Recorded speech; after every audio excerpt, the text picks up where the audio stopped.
Brothers and sisters, I'm Father Michael Stala, the pastor of Saints Cosmas and Damian, and I am recording this video as a summary of the meeting we had on September 7th regarding the collaboration among multiple parishes in the region.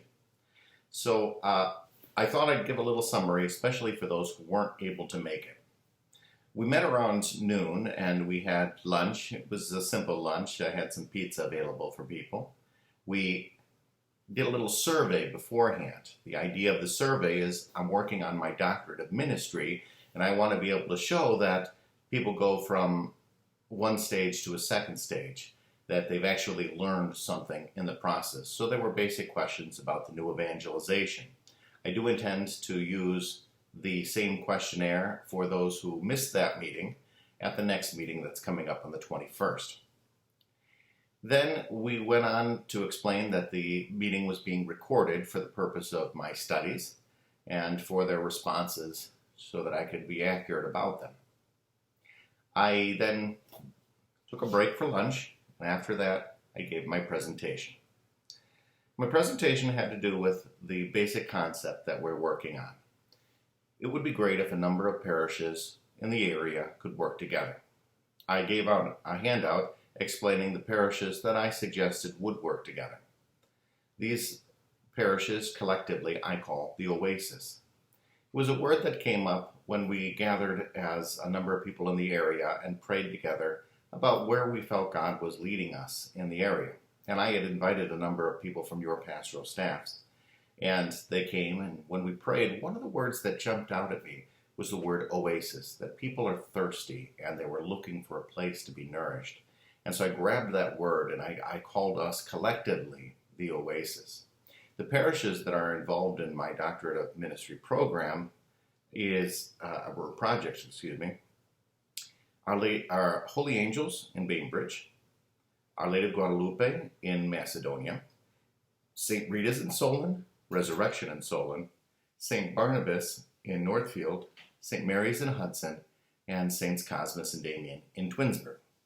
Now, I chose these parishes in particular because we already have some sort of relationship to each other, but you'll notice that they're all kind of surrounding Saints Cosmas and Damian. So since I am the one writing the Doctorate of Ministry, it made most sense to do this. I did have an initial meeting with pastors, parochial vicars, and deacons. I invited 16 to come to the meeting. 3 were able to make the meeting, and then I made a similar summary and I sent it out. As far as I could tell, only 5 were able to watch the video. At this next meeting, I had invited 36 people to come, and 18 were able to make it, which is pretty good numbers. And I will be sending out this video to all those who attended as well as those who did not attend, so everybody can stay in the loop. It's especially important for the pastors to stay in the loop because I don't want to be working with your staff or volunteers without your knowledge and consent. If you have any issues, please let me know. So my presentation went as follows. I talked about the Great Commission. Jesus, at the time of his ascension, had said, "Go forth, baptize the nations, teach them all that I have taught you." In the process, he has sent them out to evangelize. This is essential to our identity as disciples. Evangelization has traditionally been considered going to those who don't know Jesus Christ and introducing them to Jesus Christ. But in the new way of looking at it, the new evangelization, the Pope, as well as his predecessors, had talked about let's focus also on the fall-away Catholics, those who may be technically Catholic by baptism, but they and their culture have backslided until they really don't recognize the church or participate in it. And so we need to reach out to them and reintroduce them to Jesus Christ. But there's a third category, those who are faithful Catholics who continue to practice their faith, but they feel like they're not capable of teaching another person about Jesus Christ. They don't feel capable of evangelizing fall-away Catholics or those who had never known Jesus Christ. So we need to empower them to do so.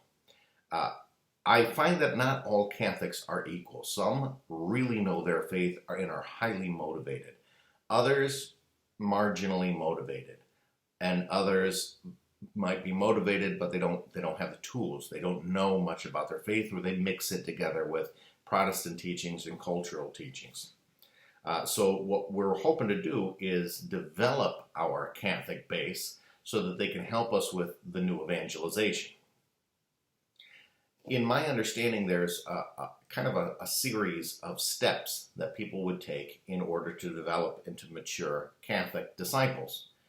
The first step would be the basic evangelization. Just people who are apathetic about religion, get them interested and get them to at least understand that Jesus Christ is a historical person. The next step is spiritual. They come to realize that Jesus is alive. And that second stage, where the first one might be very good with movies and posters and special events, concerts, things like that.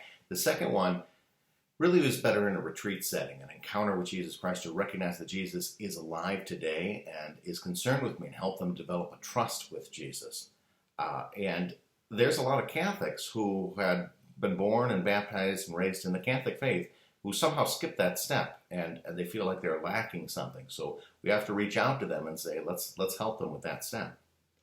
The third stage of the journey of faith would be community. This is when they say, well, I've come to know Jesus Christ. I'm excited about Jesus Christ. I love Jesus Christ. I believe this community, parish, knows Jesus Christ. Teach me what you know. And this is when they start to come to the Mass, and they start to get involved in the sense that they belong someplace. The stage that happens after community is called the moral awakening. Again, it's great to happen at a time of retreat. This is when they realize it's not just that Jesus offers us salvation and hope, but that Jesus expects us to live a good life. But a good life according to his criteria, and to realize we haven't always lived up to that, and I need to convert. I need a fuller change of my life. Then the stage after that I call discipleship. This is when people begin to commit themselves. They commit themselves to groups. Now, like I said before, some people are committed to groups. Basically, they have certain talents and they believe in the community, but they might have skipped a step. So it is good to go back and catch one of those steps that they might have skipped over. But at this stage, people join groups that they're interested in.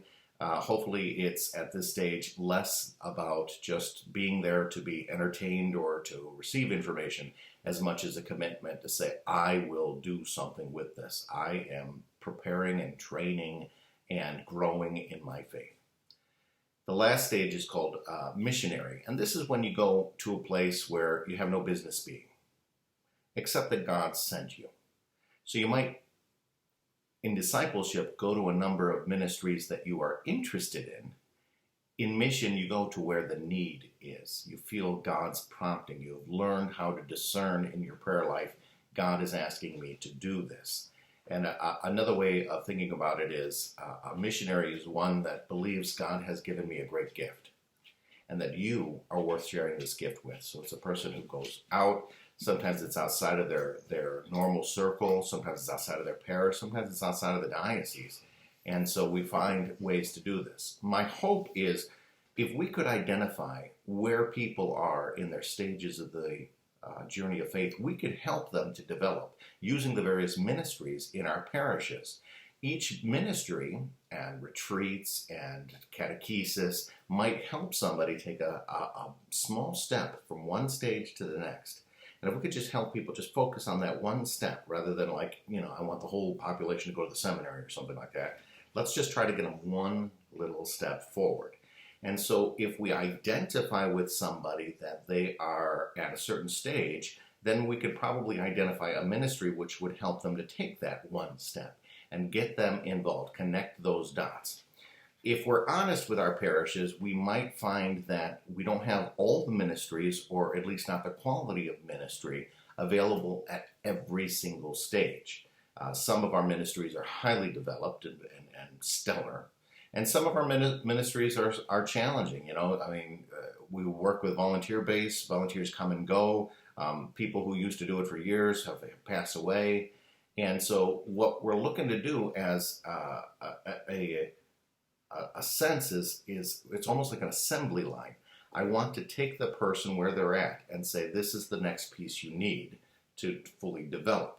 But I might need help in order to complete those pieces, because my parish is able to do this stage, this stage, this stage, but not that stage, or at least not that well. So this is where we lean upon each other. We reach out to the neighboring parish and say, can you help? Do you have these ministries in order, or can some sort of collaboration among the parishes create a higher quality at that stage to give people what they need as they're collecting the assembly pieces toward maturing? Maturing is called, according to the popes, a missionary disciple, somebody who is a fully mature Catholic who feels comfortable and capable of evangelizing to follow-away Catholics, as well as to those who had never been introduced to Jesus Christ.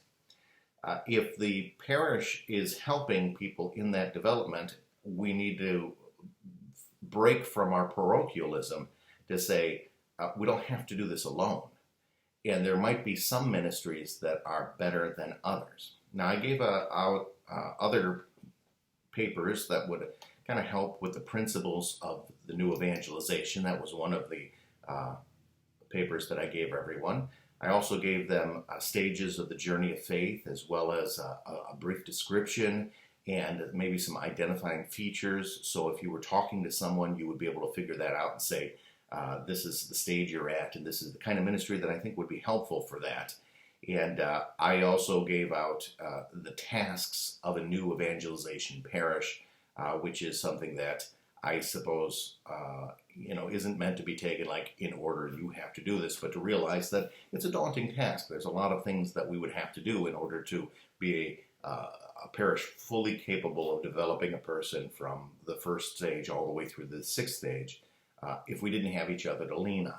So when we look at that task list, we can say, well, I don't have to do it all. We can work on this together.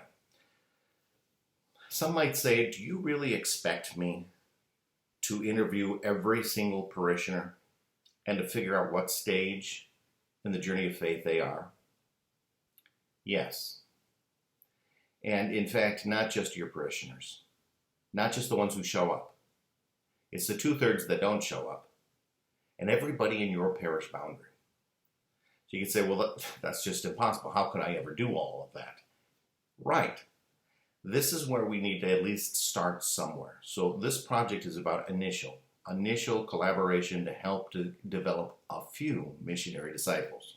With each missionary disciple, they're going to be more equipped to do what's called accompaniment, which they're able to then help us to do the interviews with the other parishioners and the other people in our parish boundaries, so that we can help each and every one of them grow in their faith. So it is a daunting task, but it is an ongoing task. We can only do so much. Let's focus on first getting a few of the helpers. And the laborers are few, but we can grow that number, and they can then help us with the vineyard. Now, I also had some open discussion with people. A lot of the staff there, the pastoral staff of your parishes, were very, very excited. They saw this as very logical. It seemed to them like something that's, we've been trying to figure out how to collaborate better. And we were able to identify a number of areas that were already doing some level of collaboration. We did throw out a few things that we thought were perhaps obstacles. So one of them would be, we don't want to throw on another level of bureaucracy. Bog us down with another set of meetings. Or with a chain of command, which makes it too difficult for us to manage our ministries. Another obstacle is we don't want to move too fast. These kind of things take time. So again, this project is developing as just how do we initialize some of this relationship with each other and find some low-hanging fruits, the easiest ways we can collaborate with one another. Another concern was that perhaps there are some obstacles because of our history together and our experience with viral parish life and clustering that has created some issues that we need to heal first. And that's very good that we identify that and approach that. So anyway, this is the basic plan. This was more of an informative and a reaction of the plan. Now, where do we go from here? So I had the initial meeting with the pastors, parochial vicars, and deacons. Then I had the meeting now with the pastoral staff, and I presented them what the new evangelization is and the overview of what we're trying to do.